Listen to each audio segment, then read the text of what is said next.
Act 4, Organizing the Echo. Scott's quest to do for sound what the camera did for light. Photography was all the rage when Scott first started thinking about the phonautograph. This is generally considered to be the first photograph taken from nature.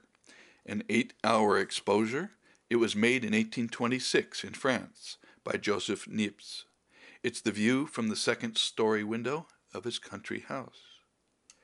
The photograph was an inspiration for Scott's phonautograph, or actually his phonautogram. If the ephemeral reflections of light could be inscribed on a plate, why couldn't the effervescent echoes of sound? Indeed, the idea of doing for sound what the camera did for light was very much in the air at this time of extraordinary invention. For instance, in the U.S., Ralph Waldo Emerson wrote that the sun paints, referring to the camera's ability to channel light into a permanent image.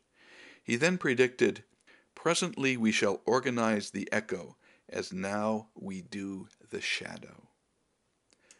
Scott wasn't a poet, but he was a man of letters, being a typesetter and proofreader by trade. His vision of sound photography was not nearly as poetic as Emerson's, but it was certainly more specific in its applications.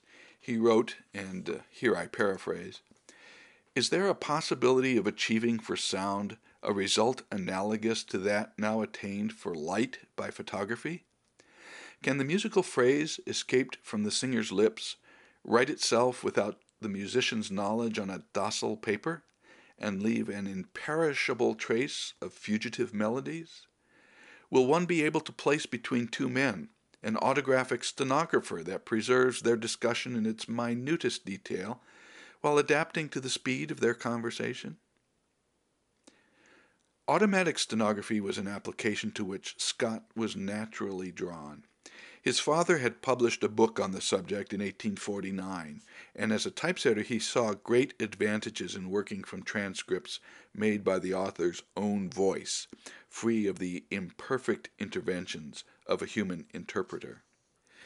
He gave the example shown here in a patent document. He assumed one could learn to read the waveforms made by the voice and interpret them by eye into written script. Stenography and photography were certainly two of Scott's inspirations, but perhaps the most inspirational to Scott was the human ear itself. Scott writes that he was correcting proofs for Professor Longet's treatise on physiology when he got the idea of building an apparatus that would mimic the workings of the human ear and fix sounds graphically.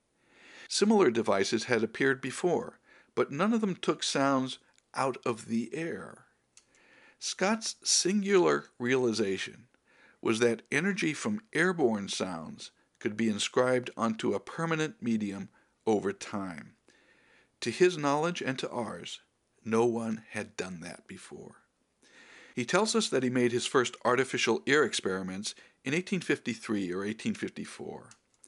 His earliest device is lost to history, but he did leave us with two of his earliest proofs of concept, both from that first year, either 1853 or 1854. He gave both dates. The markings on the left plate were actuated by voice.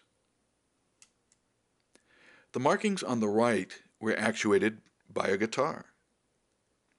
Unfortunately, while these squiggles were powered by sounds, their waveforms are too distorted to retrieve the sounds. So here's what we knew at the end of the year 2007. We knew that Scott was recording sounds from the air over time onto permanent media between around 1854 and 1859. He seems to be the first person to have done so, taking as his inspirations the ear, photography, and stenography. Every recording we had seen so far was not playable, but something was telling us that if we looked in the right places, there would be sound to be found.